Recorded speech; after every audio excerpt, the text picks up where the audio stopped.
Hola, ¿qué tal? Soy Sandra Dubra, Farmatix en TikTok, farmacéutica de A Coruña, y hoy vengo a hablaros de cáncer, en concreto de un proceso fundamental, la carcinogénesis. Entender cómo se origina el cáncer es fundamental para poder actuar desde el punto de vista de la medicina preventiva y así reducir la incidencia de esta enfermedad. Pero vamos a ubicarnos. La palabra cáncer hace referencia a un conjunto de enfermedades en las que una célula comienza a dividirse de manera descontrolada, sin detenerse y se disemina a otros tejidos. Pero mucho antes de que esto tenga lugar, una célula en un tejido comienza a cambiar su expresión genética hasta convertirse en maligna. Ese proceso es la carcinogénesis. Cuando a un paciente se le diagnostica un tumor maligno, lo que estamos viendo es un proceso pequeño dentro de la vida del proceso canceroso. El momento en el que el tumor se manifiesta, da síntomas y es detectable. Esto sería la fase clínica del cáncer. Este proceso clínico es la punta del iceberg de un proceso mucho mayor, el periodo precanceroso o preclínico, donde ocurre la carcinogénesis. La carcinogénesis es la transformación progresiva de células normales en malignas, donde éstas adquieren la capacidad de ser autónomas, dejan de responder a la regulación y expresan una carga génica anormal, debida a la acción de agentes carcinógenos. Son agentes carcinógenos todas aquellas sustancias o elementos físicos, químicos o biológicos que son capaces de inducir esta transformación en las células. Antes de meternos directamente en faena, hay dos clasificaciones de carcinógenos que debemos tener en cuenta. La primera es, según su mecanismo de acción, los carcinógenos pueden ser genotóxicos o epigenéticos. Los genotóxicos actúan directamente modificando el ADN, como por ejemplo la radiación ultravioleta. Los epigenéticos actúan cambiando la expresión génica normal de la célula, como por ejemplo los estrógenos en un cáncer hormonodependiente. Según su procedencia podemos clasificarlos en exógenos o endógenos. Los exógenos proceden del exterior de nuestro organismo. Utilizando el ejemplo anterior, sería la radiación ultravioleta.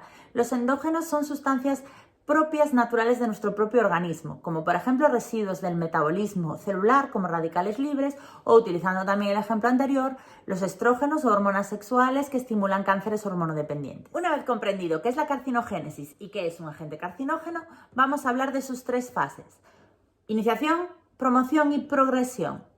Las tres fases de transformación maligna de una célula. La iniciación consiste en la modificación del genoma de una célula en uno o varios genes claves para su funcionamiento y su funcionalidad, gracias a la acción de un agente carcinógeno que en este caso llamaremos agente iniciador. Todas las células son susceptibles de que su ADN se vea dañado, pero cuentan con mecanismos de reparación o control, suicidio celular en el caso de que el error sea irreparable. Cuando la modificación genética o el daño en el ADN afecta precisamente a estos genes clave para depurar los errores en el ADN, la célula va a conseguir dividirse conteniendo daños en su genoma. Hay dos tipos de mutaciones especialmente sensibles para que este proceso tenga lugar, y son las que activan prooncogenes, que son genes que estimulan el crecimiento celular, o inactivan genes supresores, que bloquean genes que de manera natural inducirían el suicidio celular o la reparación del daño en el ADN. Cuando la célula conteniendo daño en su ADN consigue completar un ciclo celular, es decir, se divide sin que el daño sea reparado o la célula sea invitada a suicidarse, se considera que el daño está fijado y que la célula está iniciada de manera irreversible. ¿Esto va a desencadenar necesariamente en un proceso de transformación maligna? No. Da a depender de las siguientes fases, pero la célula está precapacitada para ignorar las señales celulares que le invitan a suicidarse o a reparar su ADN, por lo que va a estar preparada para desarrollar una transformación maligna. La siguiente fase es la más importante desde el punto de vista de la medicina preventiva y es la promoción.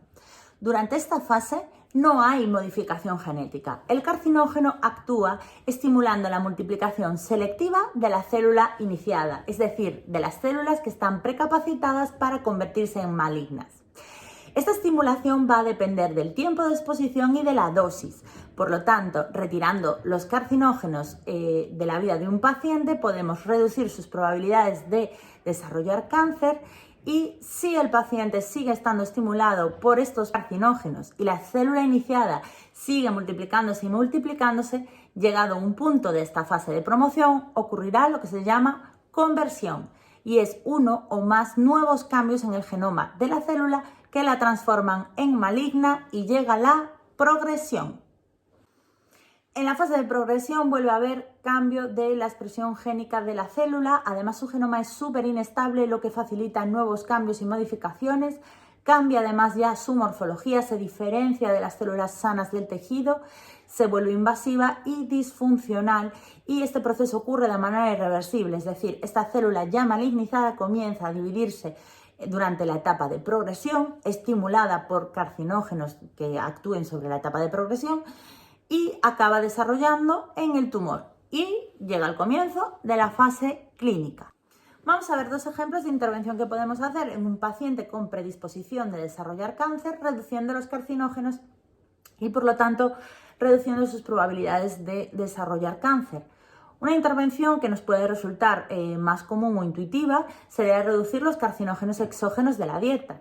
Por ejemplo, reducir el tabaco, el alcohol, los carcinógenos alimentarios, reducir su exposición solar o una dieta alta en antioxidantes. Otro ejemplo sería la intervención sobre carcinógenos endógenos. Por ejemplo, el caso de una paciente que tenga antecedentes familiares de desarrollo de cánceres hormonodependientes en el que juegan un papel importante los estrógenos.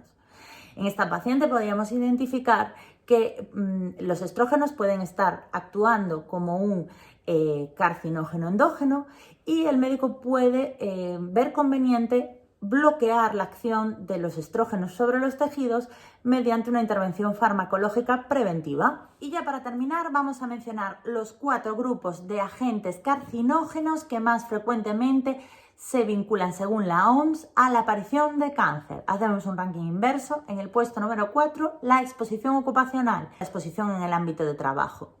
En el puesto número 3 está el alcohol. En el puesto número 2 está el tabaco, presente en casi 1 millón de casos, y el factor carcinógeno, grupo de factores carcinógenos que más influye es la infección por virus o bacterias. Así que nada, me despido. Gracias a Juntos por el Cáncer por invitarme a participar en esta acción. Nos vemos pronto.